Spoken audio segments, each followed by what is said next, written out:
അസ്സലാമലൈക്കും. നമുക്ക് ഇന്ന് കുഞ്ഞ് ചൂര മേടിച്ച് വെച്ചിട്ടുണ്ട് കറി വയ്ക്കാൻ. 1 കിലോ ഉണ്ടായിരുന്നു. അത് ഞാൻ കഴുകി വൃത്തിയാക്കി വെച്ചിട്ടുണ്ട്.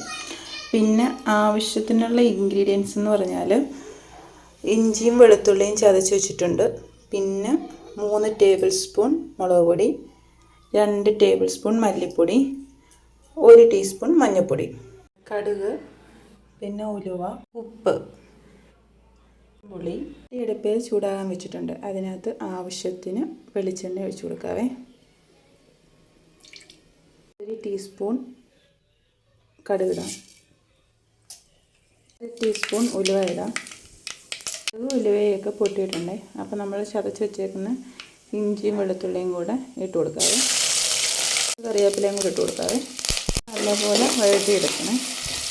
ഇഞ്ചിയൊക്കെ കളർ മാറി വന്നിട്ടുണ്ട്. അപ്പോൾ നമ്മൾ എടുത്ത് വെച്ചേക്കുന്ന പൊടികളെല്ലാം അതിനകത്ത് ഇട്ട് കൊടുക്കാം കേട്ടോ. എന്നിട്ട് നമ്മൾ ഇട്ട് കൊടുത്ത പൊടികളെല്ലാം നല്ലതുപോലെ ചൂടാവുന്നത് വരെ നല്ലതുപോലെ ഇളക്കി കൊടുക്കുക. അതുപോലെ ചൂടായിട്ടുണ്ട്. ഇപ്പോൾ അതിലേക്ക് ആവശ്യത്തിന് വെള്ളം ഒഴിച്ചു കൊടുക്കാവേ.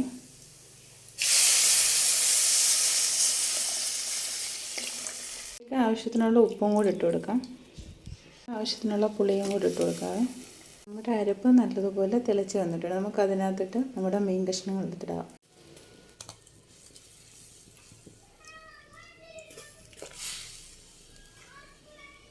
നമുക്കൊരു 20 മിനിറ്റ് അടച്ചു വെച്ച് ചെറുതീയിൽ വേകട്ടെ. റെഡിയായി വരുന്നുണ്ട്. ഇതിലേക്ക് ശകലം പച്ച വെളിച്ചെണ്ണയും കൂടെ നമുക്ക് ഒഴിച്ച് വാങ്ങി വെക്കാം കേട്ടോ.